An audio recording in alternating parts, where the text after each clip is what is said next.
அல்லு அர்ஜுன் ஏன் கைது செய்யப்பட்டார், என்ன நடந்தது, இது குறித்து தான் இந்த காணொளி மிக விரிவாக பேச இருக்கின்றது. உங்களுக்கு நடிகர் அல்லு அர்ஜுனை மிகவும் பிடிக்கும் என்றால் நம்ம சேனலை சப்ஸ்கிரைப் செய்யுங்கள், பெல் பட்டனை அழுத்துங்கள். வாருங்கள் காணொளிக்குள் செல்லலாம். தெலுங்கு திரைப்பட உலகில் அசைக்க முடியாத ஒரு ஸ்டாராக வலம் வருபவர்தான் அல்லு அர்ஜுன். இவர் நடித்த புஷ்பா 1 மிகப்பெரிய ஹிட்டானது. பேன் இண்டியா மூவியாகவும் அது உருவெடுத்து நின்றது.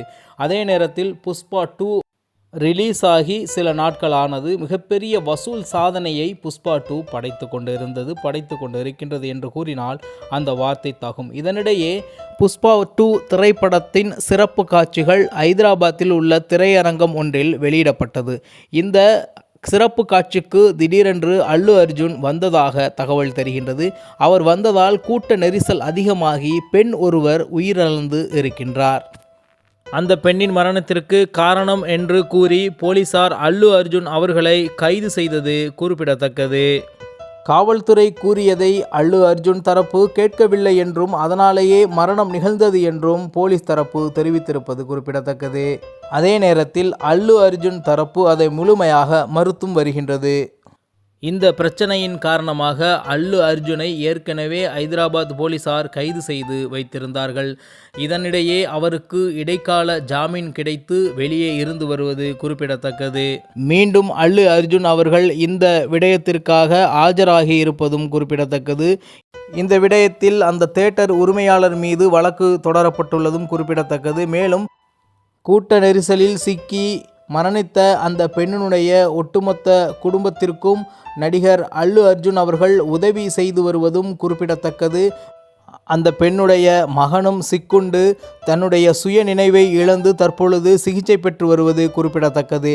இதை குறித்து அவருடைய தந்தை இறந்த பெண்ணினுடைய கணவர் பேட்டி ஒன்று அளித்திருக்கின்றார். அந்த பேட்டியில் சாராம்சமானது, அந்த குழந்தைக்கு முழுமையான சிகிச்சை உதவியை அல்லு அர்ஜுன் கொடுத்து கொண்டிருப்பதாகவும் இப்பொழுது அந்த குழந்தை கண்விழிக்கும் என்று தெரியவில்லை என்றும் கூறியிருக்கின்றார் அந்த பெண்ணின் கணவர். மேலும் அந்த பெண்ணின் கணவர் தன்னுடைய மகளுக்கு தன் தாய் இறந்தது கூட தெரியாது, அவளிடம் சொந்தக்கார வீட்டிற்கு தன்னுடைய மனைவி சென்றிருப்பதாக கூறி சமாளித்து கொண்டு இருப்பதாகவும் தன்னுடைய செய்தியை வெளியிட்டிருக்கின்றார் அந்த பெண்ணின் கணவர் என்பது குறிப்பிடத்தக்கது. நம்முடைய அன்றாட வாழ்வில் இதைபோன்று பல சம்பவங்கள் நாம் கண்டுகொண்டுதான் இருக்கின்றோம். இதையெல்லாம் தவிர்ப்பதற்கு நம்மிடம் மிக முக்கியமான ஒரு விடயம் தேவைப்படுகின்றது. அதுதான் நிதானம். இதை போன்ற செயல்பாடுகளெல்லாம் நடக்கும் பொழுது அல்லது கூட்ட நெரிசல் அதிகமாக வரும் என்று எதிர்பார்க்கும் பொழுது அங்கே பெண்களுடனும் குழந்தைகளுடனும் செல்வதை தவிர்த்து கொள்ள வேண்டும். பெரும்பாலும் இதை போன்ற நிகழ்வுகளுக்கு மிக முக்கியமாக பெண்களும் குழந்தைகளும் மிகவும் சிரமப்படாமல் செல்லக்கூடிய பொழுதுபோக்குகின்ற இடத்திற்கு மட்டும்தான் செல்வது சாலச் சிறந்ததாக இருக்கும். ஏனென்றால் குழந்தைகள் விடயத்திலும் பெண்கள் விடயத்திலும் மிகவும் கவனமாக இருப்பது நம்முடைய கடமைகளில் ஆகச் சிறந்த கடமையாக இருந்து வருகின்றது. இதை போன்ற விடயங்களில் பொறுப்பும் பொது நலனும் அனைவரிடத்திலும் இருக்க வேண்டும்.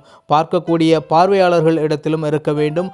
அதை நடித்து வெளியிடக்கூடிய நடிகர்கள் மற்றும் திரையரங்கு உரிமையாளர்கள் போன்றவர்கள் அனைவரிடமும் பொறுப்பு இருக்க வேண்டும்.